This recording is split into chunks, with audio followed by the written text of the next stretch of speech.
오늘은 하이델베르그 요리문답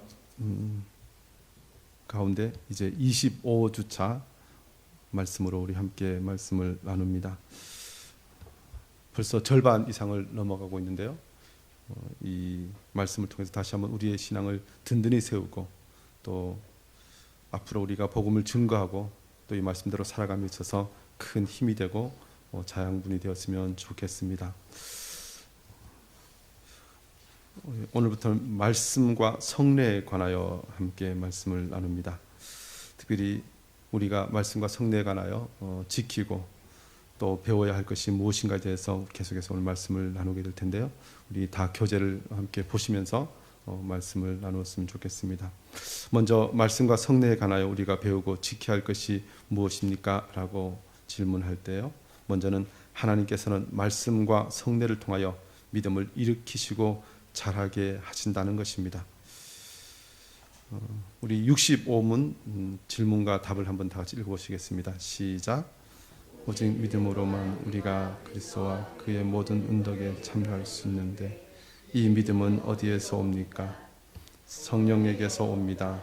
그분은 복음의 강설로 우리의 마음에 믿음을 일으키시며 성례의 서양으로 믿음을 굳세게 하십니다. 아멘. 우리가 믿음으로 구원받고 믿음으로 천국 가고 믿음으로 우리가 늘 승리하는데 우리가 이 믿음이 어디에서 오는가 우리가 배워야 한다는 것입니다. 사실 우리가 믿음이 참 강한 사람이 있구나. 어떤 때는 우리가 참 믿음이 강한 것 같다가도 믿음이 약해질 때가 있고 심지어는 어제는 산을 옮길 만한 믿음이 있었던 것 같은데 오늘은 그 모든 믿음이 흔적도 없이 사라진 것 같은 그런 영적 침체를 겪을 때도 있습니다. 믿음이 늘 충만하고 믿음이 참 강하여졌으면 좋겠는데 믿음이 우리의 마음처럼 그렇게 쉽게 생기지도 않고 또 그렇게 발생되지도 않습니다. 그런데 우리가 오늘 배우게 되는 이 하이델베르그 요리문답은 그 믿음이 어디에서 옵니까? 라는 질문을 통해서 우리가 무엇으로 우리의 믿음을 더 크게 하고 견고하게 하고 변하지 않게 할 것인가, 또 이 믿음을 통하여 하나님께서 우리에게 주시는 그 은혜와 그 사랑을 어떻게 누리게 될 것인가에 대해서 가르쳐 줍니다. 오늘 65문의 답은 먼저 이야기하죠. 그리스도의 모든 은덕에 참여할 수 있는 믿음은 성령에게서 옵니다 라는 것입니다. 우리의 믿음은 나의 것 같지만 나의 것이 아니라 성부, 성자, 성령 하나님께서 우리에게 주시는 것이고 특별히 그 중에서도 성령님께서 우리에게 특별히 부어주시는 것이라는 것입니다. 고린도서 12장 3절은 이렇게 말씀하죠. 우리 다 같이 한번 읽어보실까요? 시작. 그러므로 내가 너에게 알리노니 하나님의 영으로 말하는 자는 누구든지 예수를 저주할 자라 하지 아니하고 성령으로 아니하고는 누구든지 예수를 주시라 할 수 없느니라. 예. 우리의 믿음은 내가 커지고 싶다 해서 그때마다 어떤 행위를 하고 그 원인이 되어서 결과로 믿음이 커지는 것이 아니라는 것입니다. 우리의 믿음은 성령님께서 우리에게 부어주시는 것입니다. 하나님께서 우리에게 주시는 것이라는 것입니다. 왜 그렇습니까? 우리는 죄와 허물로 이미 죽어 있었던 사람이기 때문에 그렇습니다.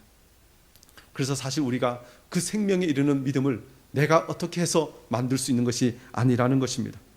성령님께서 우리에게 빛을 비추어 주셔야만, 또 우리에게 그 말씀을 듣고 깨닫게 하셔야만, 또 우리의 마음을 감동시키시고 우리에게 그 믿음을 부어 주셔야만 우리가 생명에 이르는 믿음을 가질 수 있다는 것입니다. 그래서 우리는 나는 믿음이 커 자랑할 수 없습니다. 왜요? 하나님께서 주신 것이기 때문에. 저와 여러분 그래서 늘 우리의 믿음을 위해서 성령 하나님을 의지해야 합니다. 요한복음 14장 26절은 이렇게 말씀합니다. 보혜사 곧 아버지께서 내 이름으로 보내실 성령, 그가 너희에게 모든 것을 가르치고 내가 너희에게 말한 모든 것을 생각나게 하리라. 성령님께서 우리에게 모든 것을 가르치시고 또 말씀을 생각나게 하시면서 우리의 믿음을 부어주신다는 것입니다. 이렇게 성령 하나님께서 우리에게 믿음을 주시는데요. 그러면 어떤 방식을 통해서 어떤 방법으로 그것을 우리에게 주시는가 보면요. 거룩한 복음의 강설로 우리 마음의 믿음을 일으키신다는 것입니다.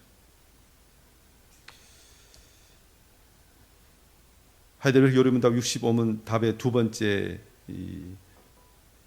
줄에 이렇게 기록되어 있죠. 그분은 거룩한 복음의 강설로 우리의 마음의 믿음을 일으키며, 믿음을 일으킨다라는 이 단어는요, 이 일깨운다라는 단어도 있는데 굳이 일으킨다라는 단어를 씁니다. 여러분 누구를 깨워 보셨나요? 자 일어나 그러면 어떻게 하죠? 일어나 그러면 그 사람은 그 뭐 알람이 울리거나 누가 신호를 주면 자기가 이렇게 일어납니다. 이걸 일깨운다라는 표현을 씁니다. 그런데 아주 중환자라든가 뭐 그야말로 죽어 있는 사람은 아무리 일깨워도 일어나지 못합니다. 그때는 누군가가 일으켜야 합니다. 그래서 전적으로 일으키는 사람의 전적인 힘으로 일어나는데 그것을 일으킨다라는 표현을 씁니다. 그래서 우리의 믿음을 성령께서 일으키신다라는 표현을 쓰는 것은 전적으로 하나님께서 우리에게 주시는 것이라는 것입니다. 베드로전서 1장 23절은 이렇게 말씀하죠. 우리 다 같이 한번 읽어보실까요? 시작. 그러니까 거듭난 것은 썩어질 씨로 된 것이 아니요 썩지 아니할 씨로 된 것이니 살아있고 항상 있는 하나님의 말씀으로 되었느니라. 우리에게 생명을 주시고 우리를 그야말로 새롭게 하시는 그 모든 것은 하나님의 말씀으로 되는 것이라는 것입니다. 항상 살아있고 항상 있는 그 말씀, 특별히요 이 썩어질 씨로 된 것이 아니요 썩지 아니할 씨로 된 것이니, 이 표현은 우리가 농사를 지을 때 우리 뭐 서울 시내에서 어떻게 농사를 짓겠습니까? 우리 저기 텃밭에 보면 그런 씨를 심죠. 어떤 씨를 심습니까? 아주 오래되거나 썩어있는 씨를 심으면 나지 않습니다. 살아있는 씨를 심어야 됩니다. 근데 살아있는 씨는요 보기에는 뭐 죽은 것과 별로 다른 것 같지 않은데 심으면 납니다. 그래서 우리가 씨를 심을 때 살아있는 씨를 심어야지 죽어있는 씨를 심으면 안 된다는 것입니다. 근데 그 살아있는 씨가 무엇이라고 말씀합니까? 하나님의 말씀입니다. 하나님의 말씀이 우리를 거듭나게 하고 우리에게 믿음을 주시고 우리를 영원한 생명을 갖게 하신다는 것입니다. 특별히 이것을 야고보서 1장 18절은 이렇게 말씀하는데, 그가 그 피조물 중에 우리로 한 첫 열매가 되게 하시려고 자기의 뜻을 따라 진리의 말씀으로 우리를 낳으셨느니라. 우리를 낳으시는데 그 방법이 무엇이냐면 진리의 말씀으로라는 것입니다. 다른 것이 아니라 진리의 말씀이 우리를 새롭게 하고 우리를 낳으신다는 것입니다. 우리를 일으키시는 분이 성령 하나님이신데 그 성령 하나님께서 사용하시는 도구가 바로 하나님의 말씀입니다. 그런데 이 하나님의 말씀을 이야기하면서 무엇을 오늘 특별히 이 단어로 쓰고 있냐면요, 그분은 거룩한 복음의 강설로, 이런 표현을 씁니다. 이 강설이 무엇이냐면요, 복음의 말씀으로라고 하시면 그냥 될 텐데 왜 강설이라는 표현을 씁니까? 이 강설이라는 단어는 뭐 설교한다는 설자와 이 강의한다 할 때 그 강자입니다. 합쳐서 강설입니다. 그래서 우리가 우리 교단에서도 이 목사가 되기 전에 이 전도사, 목사 이렇게 보통 우리 부르잖아요. 근데 우리 교단에서는 그 사이에 하나 직분이 있어요. 그러니까 전도사를 하다가 강도사 고시를 치고 1년 후에 목사가 됩니다. 이 강도사. 그래서 사람들이 강도사가 뭐야? 강도? 심지어 제가 아는 어떤 분은 교도소에 근무하시는 분인데 그분이 교회 목사님이 책을 한 권 선물해 줘서 서재에 꼽아 놓았대요. 근데 그 책 이름이 뭐냐면 강도사 고시 실전 대비. 근데 이걸 잘못 읽으면 어떻게 되냐면 강도사고시 실전 대비 이렇게. 강도가 뭐냐면 강도는 그야말로 도를 가르치는 것입니다. 그래서 교단에서 강도사 고시를 치고 합격을 하면 이제 강단에서 설교를 할 수 있다라는 자격을 줍니다. 이게 강도라는 뜻입니다. 그런데 오늘 이 하이델베르그 요름답은 복음의 강설로 이렇게 표현을 씁니다. 하나님의 말씀으로 우리가 믿음을 가지고 하나님께서 하나님의 말씀으로 우리의 믿음을 일으키신다 이런 표현을 쓰지 않고 복음의 강설이라는 뜻을 말씀을 쓴 것은요. 특별히 우리가 믿음을 일으키는 부분에서는 교회에서 설교를 통하여 공식적인 설교를 말씀의 선포, 설교를 통하여 선포되는 그 말씀이 우리의 믿음을 일으킨다는 것입니다. 사실 우리가 개인적으로 말씀을 묵상하고 성경을 연구할 때도 믿음이 자랍니다. 은혜를 받습니다. 그런데 아주 본질적인 믿음이 일으켜지고 또 그 믿음이 생명에 이르는 말씀, 믿음이라 할 때는 교회에서 공적으로 인정받은 성경을 바르게 해석한 바로 그 말씀을 통해서 더 나아가서 사람의 복음을 전하는 자의 인격과 그 삶을 통하여 전해지는 말씀, 그것을 통하여 하나님께서 우리에게 믿음을 일으킨다는 것입니다. 특별히 이 일을 위해서는 필요한 도구가 하나 더 있습니다. 바로 교회라는 것이죠. 목사가 설교만 한다고 해서 그것이 제대로 된 이 믿음을 일으키는 것이 아니라 목사도 어떻게 세워집니까? 공교회에서 그야말로 같이 진리를 해석하고 그것을 연구하면서 이 사람은 우리 가운데 진리의 말씀을 선포하기에 합당하다고 교회 공동체가 세운 사람입니다. 그래서 이 복음의 강설이 이루어지기 위해서는 교회가 필요합니다. 요즘 나는 교회 안 나가. 내가 혼자 말씀을 보지. 그리고 말씀 보고 은혜 받고 구원 받으면 되지. 이렇게 이야기하는 사람도 있습니다. 그걸 가나안 교회 교인이라 그런다면서요. 그런데요, 그렇게 해도 되는 것 같지만 결국 마지막에 보면 믿음이 자라지 않습니다.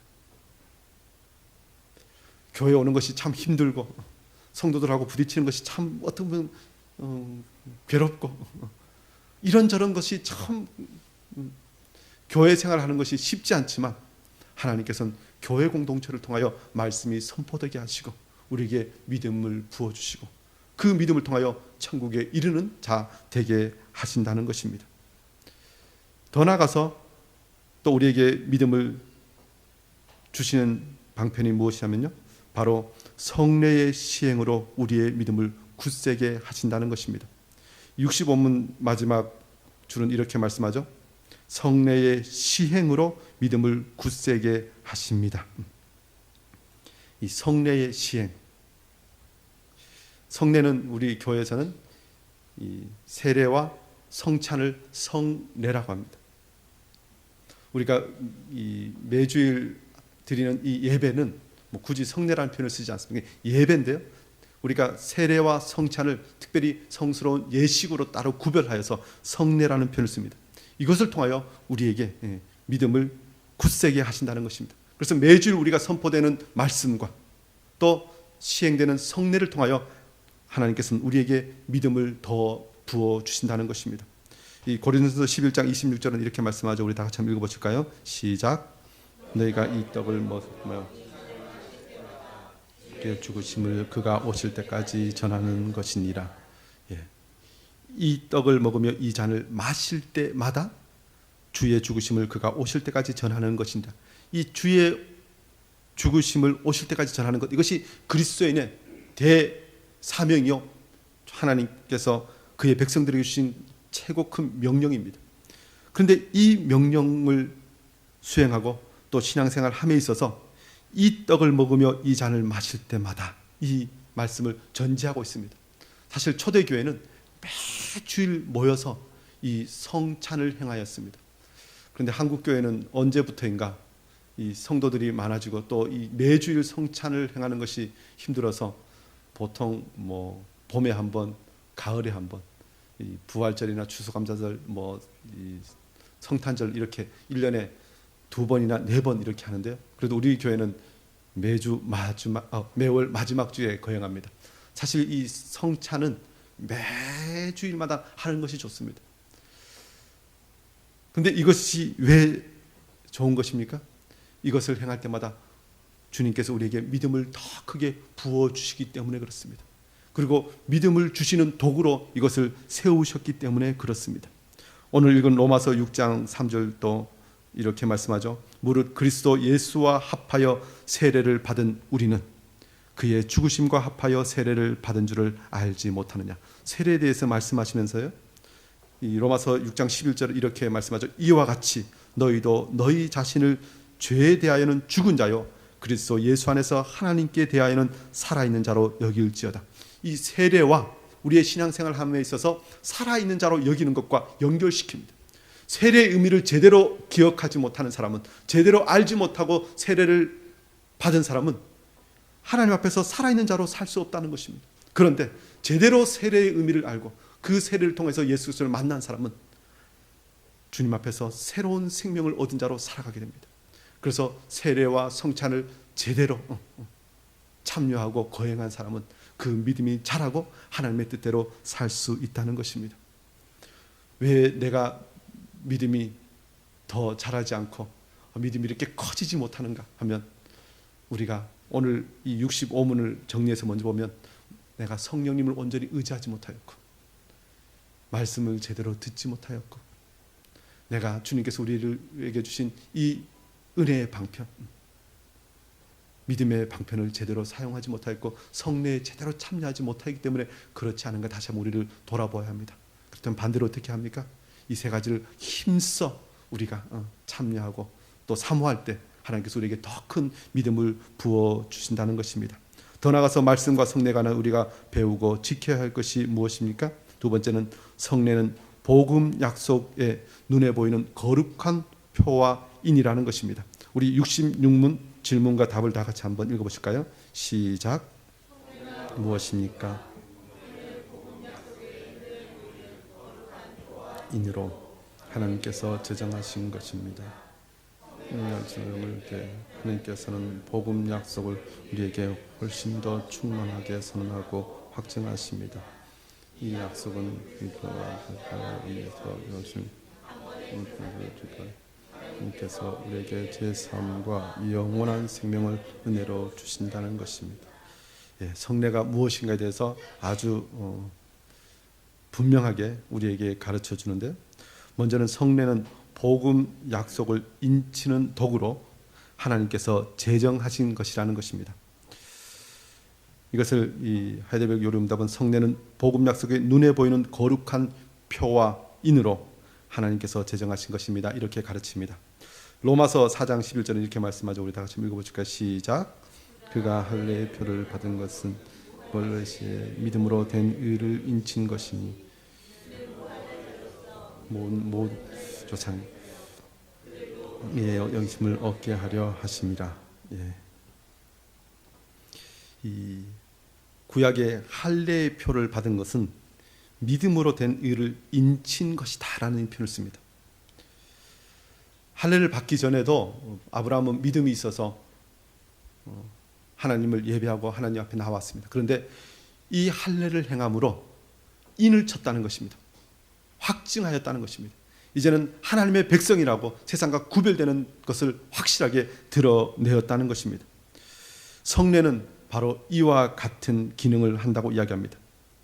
복음 약속의 눈에 보이는 거룩한 표와 인으로, 이 눈에 보이는 이라는 이 단어를 보면 복음 약속은 어떤 의미에서는 눈에 보이지 않습니다. 우리가 말씀을 듣고 우리가 배우지만 그것을 우리가 그려보기가 쉽지 않습니다. 믿음은 무엇입니까? 보이지 않는 것의 실상이라는 표현을 쓰는 것처럼 보이지 않는 것입니다. 그런데 이 성례는 그것을 보게 하는 표와 인이라고 이야기합니다. 이 표라는 말은 이 사인이라는 것이죠.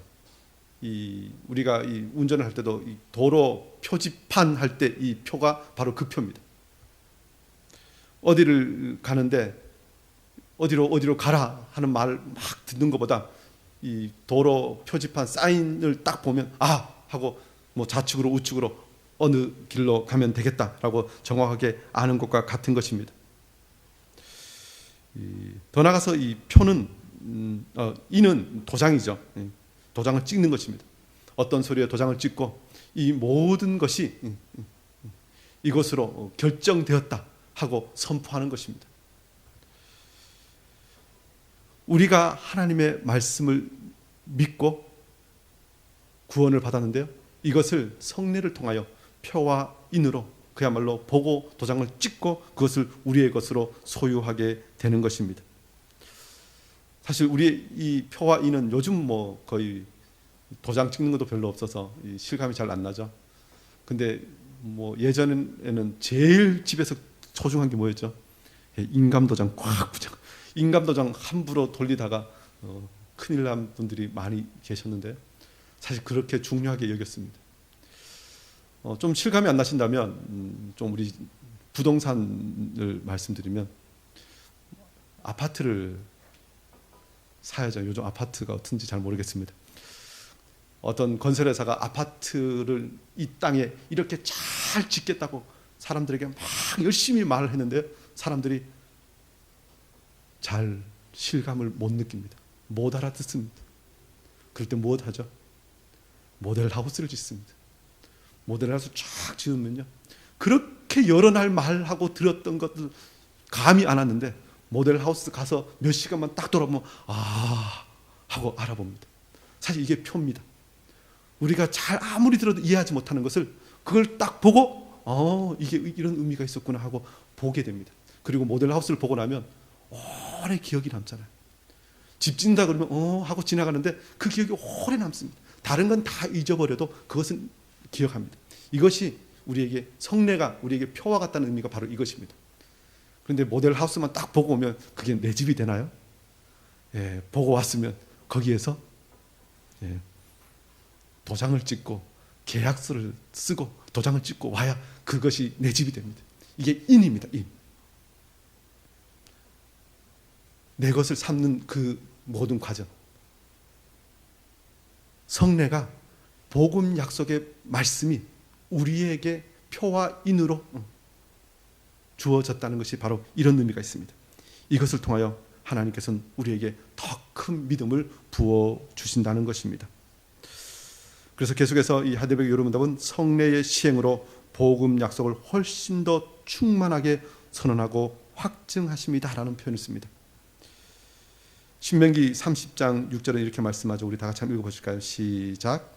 내 하나님 여호와께서 내 마음과 내 자손의 마음에 할례를 베푸사 너로 마음을 다하며 뜻을 다하여 내 마음 여호와를 사랑하게 하사 너로 생명을 얻게 하실 것이며. 하나님께서 우리에게 명령하신 것들이 많이 있는데요, 그 중에 특별히 신명기 말씀은 정말 이 말씀을 지키는 자에게 주시는 복과 말씀을 순종하지 아니하는 자에게 주시는 이 저주가 아주 분명하게 대비되어 기록되어 있습니다. 그런데요, 이 신명기 30장 6절에 어떤 분께서는 구약스럽지 않은 본문이 있습니다. 바로 오늘 30장 6절 말씀인데, 내 하나님 여호와께서 내 마음과 내 자손의 마음에 할례를 베푸사. 할례는 몸에 하는 것입니다. 그런데 내 자손에게 마음의 할례를 베풀라고 말씀합니다. 그러니까 이 할례는 본질적으로 몸에 하는 것이지만 하나님께서 우리에게 그 할례를 주신 이유가 무엇이냐면 정말 우리 마음의 할례를 받아서 그것을 통하여 하나님을 사랑하고 이웃을 사랑함으로 하나님께서 주시기를 원하신 그 모든 것을 풍성히 받아 누리는 그 증거로 이 할례를 행하게 하셨다는 것입니다. 그래서 신약에서는 우리는 더 이상 할례를 행하지 않습니다. 그러나 이 구약의 할례와 같은 의미를 가진 성례를 통하여, 특별히 세례를 통하여 우리가 하나님의 백성임을 고백하고 또 그 고백을 시작으로 이제는 하나님의 백성이 되었기 때문에 하나님의 말씀을 듣고 하나님을 사랑하고 그 뜻대로 살아감으로 하나님께서 우리에게 주시기를 원하시는 영원한 생명을 소유하는 것, 그것이 바로 하나님께서 우리에게 주신 성례의 의미라는 것입니다. 특별히 이것은 복음 약속을 우리에게 훨씬 더 충만하게 선언하고 확증하십니다라는 이 단어를 씁니다. 충만하게 선언한다.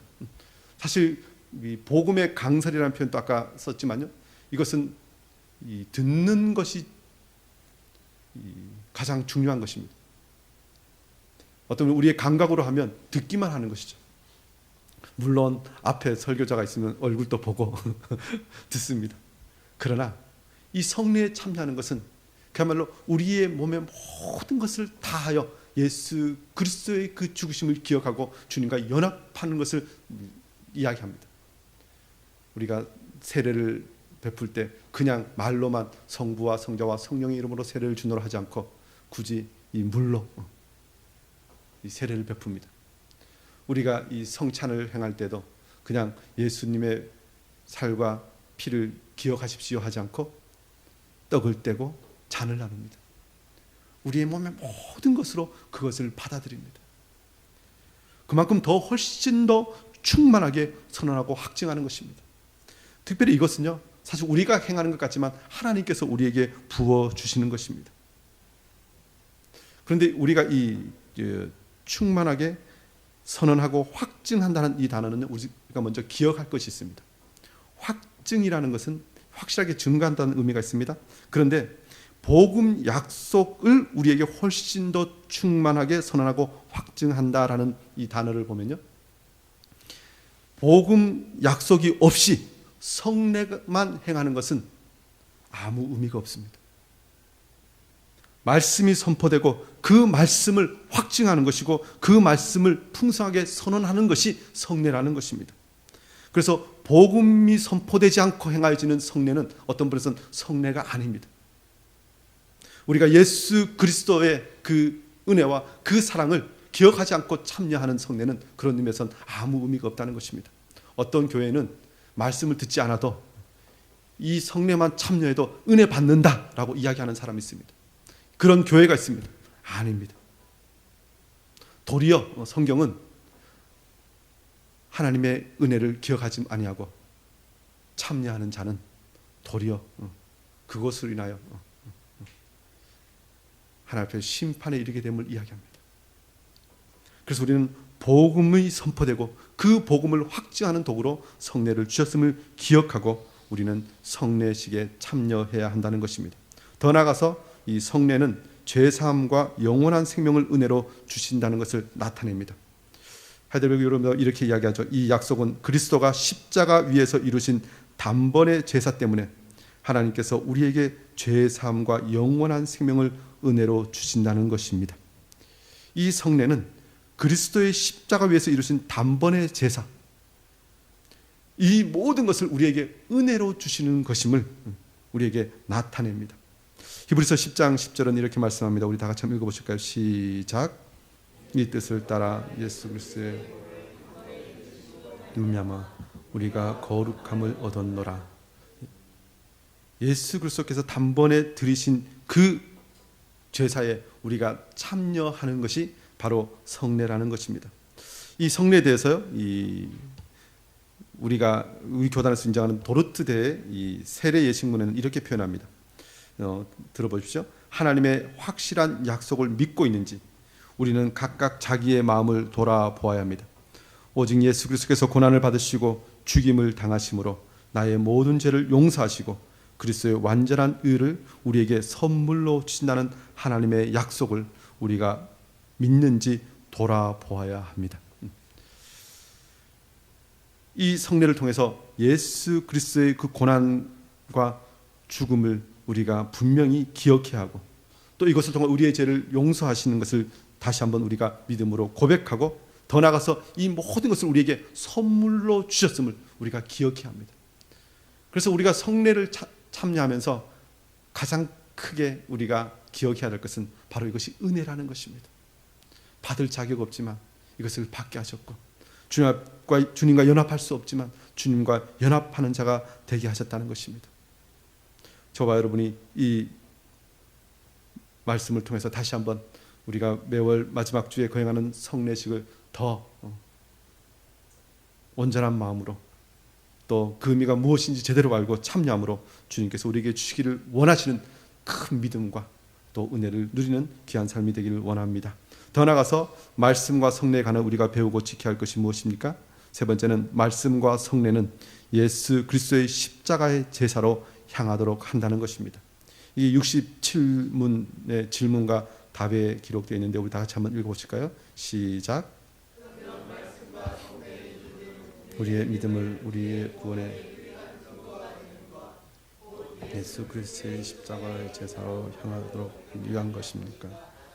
참으로 그렇습니다. 우리의 모든 구원이 그리스도로 우리를 위하여 십자가에 이루신 단번의 제사에 있다는 것을 성령께서 복음으로 가르치고 성례로 확증하십니다. 아멘. 예. 말씀과 성례는 우리를 예수 그리스도의 십자가의 제사로 향하도록 한다는 것입니다. 우리가 말씀을 듣고 예수 그리스도를 우리가 기억하지 못하고 예수 그리스도에게 향하지 못하였다면 어찌 보면 말씀이 제대로 선포되지 못한 것입니다. 우리가 옛날에 어떤 사람이 이런 고백하는 것을 들었습니다.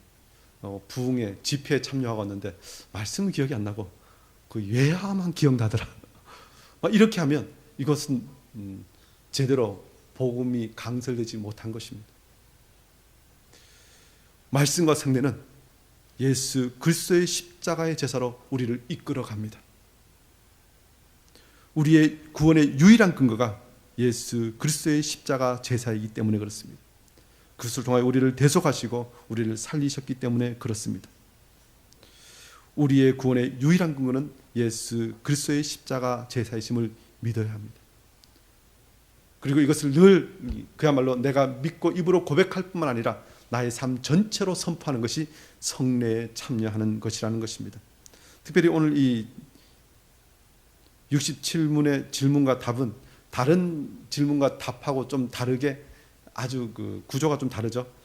질문에 모든 것을 거의 다 이야기해 놓고 답에 참으로 그렇습니다 라고 말하게 합니다. 그러니까 이렇게 여지가 없습니다. 다른 것은 조금 혹시 여지가 있을지 모르지만 우리 구원의 유일한 근거가 예수 그리스도의 십자가라는 것은 다른 여지가 없습니다. 그래서 그냥 참으로 그렇습니다 하고 그냥 고백하고 나아가는 것입니다. 그래서 갈라디아서 2장 16절에 이렇게 말씀합니다. 우리 다 같이 읽어보실까요? 시작. 갈라디아서 2장 16절입니다. 시작. 사람이 의롭게 되는 것은 율법의 행위로 말미암이 아니요 오직 예수 그리스도로 이름으로 말미암은 줄 알고 그리스도 예수를 믿나니 이는 우리가 율법의 행위로서가 아니고 그리스도를 믿음으로써 의롭다함을 얻으려 함이라. 율법의 행위로는 의롭다함을 얻을 육체가 없느니라. 아멘. 특별히 이 말씀 보면요, 의롭다 되는 것은 율법의 행위로 말미암이 아니요라는 표현을 쓰는데 사실 우리가 성례에 참여하면서 기억할 것이 있습니다. 세례와 성찬에 참여할 때에 이것조차도 어떤 분은 율법을 지키는 것처럼 나의 의인 것처럼 내가 무엇을 하는 것처럼 하면서 나아갈 때가 있다는 것입니다. 이런 경우도 있죠. 이 성찬식이 공포되면 우리 마음에 이번 한 주간은 그래도 성찬식이 있으니까 좀 경건하게 살아야지 하면서 이렇게 준비하는 게 물론 아예 기억도 없는 것보다는 훨씬 좋습니다. 그러나 그것조차도 어떻게 보면 하나님께서 우리에게 주시는 그 은혜를 내가 무엇인가 쌓는 것처럼 여길 때가 있습니다. 그래서 내가 판단하면 안 됩니다. 사실 어떤 사람은 성찬에 참여할 때 지난 한 주간에 아주 지독하게 큰 죄를 지은 것이 아주 기억나면 난 성찬에 참여하지 못해야겠어요 하고 아예 도망가는 사람도 있습니다. 아닙니다. 사실 내가 우리의 죄는 크거나 작거나 사실 그 모든 것이 죄입니다. 누구는 커서 참여 못하고 누구는 그냥 남이 모르니까 그냥 참여하고 사실 이런 것으로 우리를 판단하면 안 됩니다. 성찬은 내가 예수 그리스도께서 나의 모든 죄를 용서하시고 내가 이 성찬에 참여함으로 내가 하나님의 백성임을 예수 그리스도에 연합되었음을 고백하면서 나아가는 것인데 사실 이 성찬에 참여하는 것도 믿음의 고백이고 또 이것을 통하여 하나님께서 영광 받으심을 기억하면서 내 마음대로 판단하거나 그래서 성찬에 내가 이번에는 참여해도 돼 아니면 이번에는 참여할 수 없어 이렇게 하지 마십시오. 율법의 행위로서는 의롭다함을 받을 육체가 없습니다. 사실 우리 모두는 죄인입니다. 그러므로 우리는 세례와 성찬에 참여할 때 다시 한번 내가 죽었던 자였는데 우리를 살리셨음을 기억하면서 나아가야 할 줄 믿습니다. 그래서 로마서 6장 3절 4절은 이렇게 말씀하죠. 무릇 그리스도 예수와 합하여 세례를 받은 우리는 그의 죽으심과 합하여 세례를 받은 줄을 알지 못하느냐. 그러므로 우리가 그의 죽으심과 합하여 세례를 받음으로 그와 함께 장사되었나니 이는 아버지의 영광으로 말미암아 그리스도를 죽은 자 가운데서 살리신 것 같이 우리로 또한 새 생명 가운데서 행하게 하려 함이라. 사실 말씀 보면요, 우리가 세례와 성찬에 참여함으로 앞으로 나를 새 생명 가운데 살게 하여 주시옵소서, 그렇게 고백하는 믿음이 우리 가운데 선포되는 것입니다. 저와 여러분이 말씀을 듣고 성례를 행함으로 이 모든 것을 다시 한번 기억하고 나아가기를 원합니다. 특별히 이 성례를 우리에게 주신 이유는요, 사실 우리는 예배하고 또 우리가 예수 믿는다 할 때 우리 믿음 다 있습니다. 어떤 때는 큰 것 같고 어떤 때는 없는 것 같지만 우리의 믿음이 있습니다. 그러나 우리가 이 세상을 살아가면서 어떤 때는 참 복잡한 이 세상 일 때문에 길을 잃어버릴 때가 많이 있습니다. 사실 무엇이 믿음인지조차도 헷갈릴 때가 있습니다. 내가 정말 잘 믿고 있는지, 아니면 하나님께서 나를 제대로 인도하시는가 하는 것에 대한 의문이 사실 들 때도 있습니다. 사실 성경 66권에 가지고 있는 모든 성경의 지식들을 우리가 알고 있지만 때로는 그것이 한순간에 다 안개처럼 사라지는 것처럼 여겨질 때가 있습니다. 그런데요, 성례는 그런 우리를 위해서 절대로 그 복음의 핵심 진리를 잊어버리지 않도록 하기 위해서 우리에게 주신 표와 인이라는 것입니다.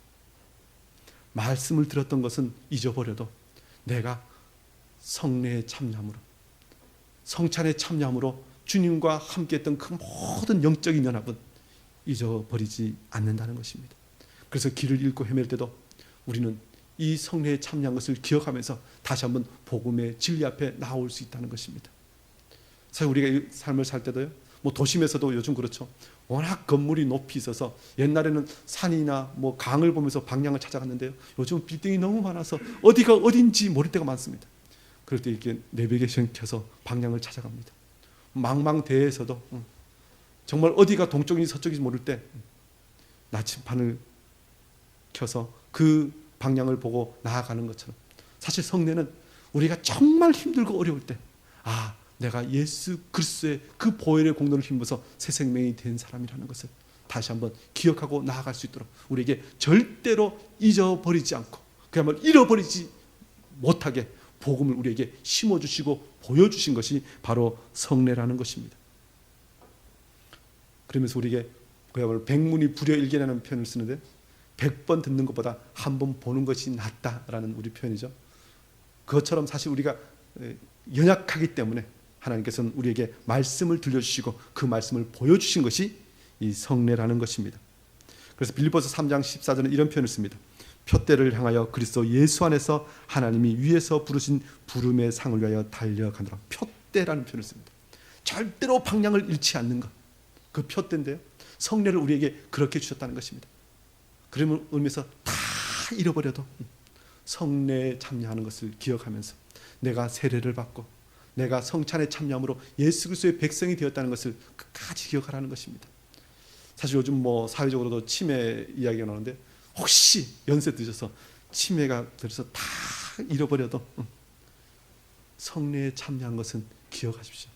사실 뭐 어떤 데 이렇게 요양병원에 신방 가면 정말 어떤 뭐 권사님, 지사님도 정말 젊었을 때는 그렇게 총기가 있으셨던 분들이 치매에 걸려서 이렇게 힘들어 하실 때요, 놀랍게도 가면 아들과 며느리는 못 알아봐도 아이고 목사님 오셨냐고 그런 때가 있습니다.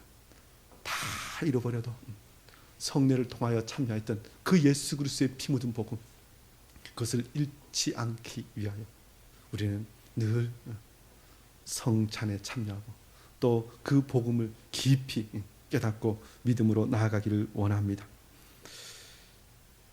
더 나아가서 성령께서는 복음으로 가르치고 성례로 확증하심으로 믿음을 일구신다고 표현을 씁니다. 우리의 모든 구원이 그리스도가 우리를 위해 십자가 위에서 이루신 단번에 제사에 있다는 것을 성령께서는 복음으로 가르치고 성령으로 확증하신다는 것인데,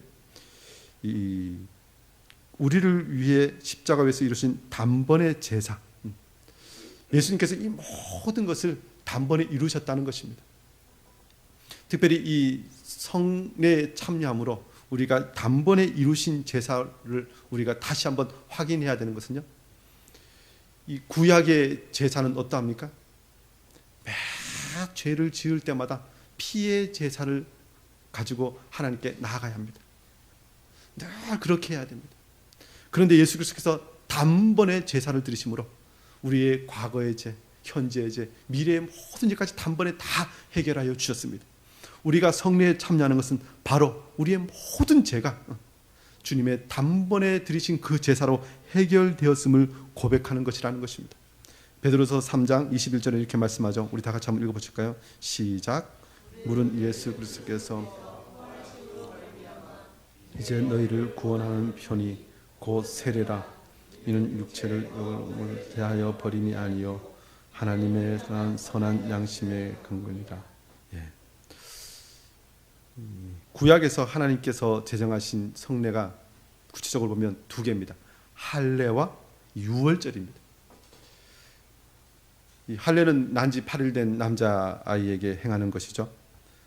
유월절은 이스라엘 백성들이 출애굽할 때 하나님께서 양의 피를 문 임방과 좌우 설주에 바르면서 그 피를 보고 죽음의 자사가 넘어가고 이스라엘 백성들이 생명을 얻은 그 일을 기억하게 하시기 위해서 제정하신 그야말로 절기입니다. 그런데 이 모든 것을 보면 하나님께서 그 절기를 주신 이유가 무엇이냐면요, 신명기 10장 16절은 이렇게 말씀합니다. 그러므로 너희는 마음의 할례를 행하고 다시는 목을 곧게 하지 말라. 아까도 말씀했지만 이 할례를 마음에 행하라고 이야기합니다. 그리고 목을 곧게 하지 말라. 이 표현은요, 이 목을 곧게 하는 것은 무엇입니까? 누가 이야기할 때 목을 곧게 하고 있으면 속에 어떤 마음이 드십니까? 아직도 살아있구나. 하여튼 그 목을 곧게 한 것이 살아있습니다. 그런데 이 할례는 생명의 주인이 내가 아니라 하나님임을 고백하는 것입니다. 세례를 통하여 우리가 고백하는 것이 무엇입니까? 이제는 그동안 세상을 위하여 살았다면 이제는 주님을 위하여 사는 것입니다. 이제는 내 삶의 주인이 나였다면 세례를 받은 이유는 내 주인은 하나님이심을 고백하는 것이 세례입니다. 그런데 그 세례를 받은 자의 가장 큰 특징은 무엇이냐면 이제는 자기 자신의 생각과 뜻을 따라 살아가는 자가 아니라 하나님의 말씀을 듣고 그 말씀 가운데 살아가는 자가 된다는 것입니다. 이제는 하나님의 약속을 붙들고 그 약속에 따라서 순종하며 살아가겠다고 고백하는 것, 이제는 내가 새 생명을 얻다고 고백하는 것이 세례라는 것입니다. 유월절도 마찬가지죠. 양의 피로 생명을 구원하는 것인데요, 이 모든 것이 바로 예수 그리스도의 십자가의 죽으심과 그 대속 제사를 통하여 완성되었고 이제는 더 이상 할 필요가 없는 것이라는 것입니다. 이제는 우리가 세례와 성찬을 통하여 주의 약속의 말씀을 받고 그것을 다 확증하고 확고히 하는 것, 그것이 우리가 주님 오실 그날까지 우리가 믿음 생활하면서 해야 할 일이라는 것입니다. 그래서 히브리서 7장 27절은 이렇게 말씀합니다. 그는 저 대제사장들이 먼저 자기 죄를 위하고 다음에 백성의 죄를 위하여 날마다 제사 드리는 것과 같이 할 필요가 없으니 이는 그가 단번에 자기를 드려 이루셨음이라. 이제는 우리가 세례와 성찬을 통하여 예수님께서 이 모든 것을 다 이루셨음을 고백하고 이제 그 은혜 가운데 살아가는 것입니다. 우리가 이 은혜를 누리게 되었습니다. 우리가 계속해서 이 세례와 성찬은 다음 주에도 계속해서 더 풍성하게 배우게 될 것입니다. 그리고 오늘 마지막으로 기억해야 될 것은요, 그리스도께서 제정하신 성례는 거룩한 세례와 성찬 두 가지라는 것입니다. 표현은 두 가지라고 표현을 썼는데 사실 두 가지밖에 없다는 것입니다. 성경에 마태복음 28장 19절을 말씀하죠. 읽어보실까요? 시작. 그러므로 너희는 가서 모든 제자로 삼아 아버지와 아들과 성령의 이름으로 세례를 베풀고, 또 누가복음 22장 19절도 이렇게 말씀합니다. 또 떡을 가져 감사기도 하시고 떼어 그들에게 주시며 이르시되 이것은 너희를 위하여 주는 내 몸이라 너희가 이를 향하여 나를 기념하라 하시고, 이 복음서에 예수님께서 이 두 개의 이 성례식을 그야말로 제정하시고 제자들에게 행하도록 하셨습니다. 그것이 바로 세례와 성찬입니다. 두 가지입니다. 그런데 어떤 교회들은 이것보다 더 많은 이 성례가 있다고 이야기하죠. 뭐 7개가 있다고 이야기하는 교회도 있습니다. 결혼식도 성례라고 이야기하고 장례식도 성례라고 이야기합니다. 그런데 이 결혼식과 장례식은 성례가 아닙니다. 사실 우리가 요즘 뭐 장례 예배라는 표현을 쓰고 결혼 예배라는 표현을 씁니다. 근데 그건 성례와 어떤 의미에서 아주 은밀하게 구별됩니다. 성례는 하나님께서 그의 교회를 통하여 우리에게 주신 그야말로 믿음을 주시는 도구입니다. 그리고 이것은 말씀을 확증하는 것입니다.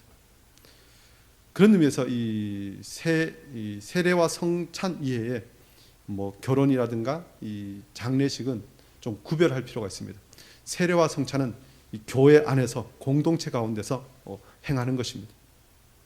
물론 우리 교단에서도 이 병상 세례를 주고 이 진중 세례라고 군대에서도 세례를 줄 때가 있습니다.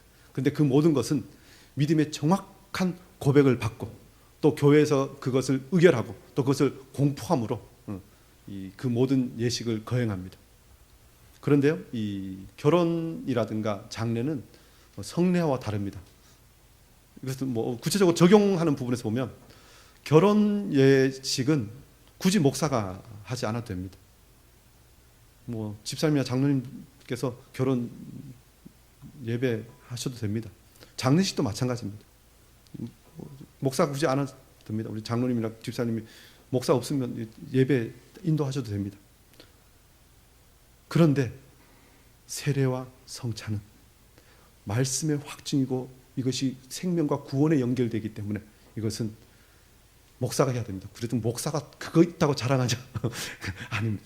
목사는 아까도 말씀드렸지만 교회가 특별한 과정을 통해서 이 목사가 진리의 말씀을 선포할 자격이 있다. 그리고 이 사람은 특별하게 다른 어떤 오류된 말씀을 전하지 않을 것이다. 그리고 이 교단 안에서 정한 이 모든 해석을 제대로 가르칠 수 있을 것이다 하고 세운 사람입니다. 진리를 어떤 분에서는 이 교회 공동체 가운데서 위임받은 사람이죠. 그런 의미에서 목사입니다. 그래서 이 세례와 성찬은 목사가 거행해야 되지만 나머지는 아니라는 것입니다. 제가 왜 이런 말씀드리냐면 이 많은 이단과 사이비가 세례와 성찬 이외에도 이 성례라고 하면서 사람들을 미혹하기 때문에 그렇습니다. 그리고 그것이 큰 어떤 의미가 있고 어떤 큰 능력이 있는 것처럼 사람들을 그야말로 가르치기 때문에 그렇습니다.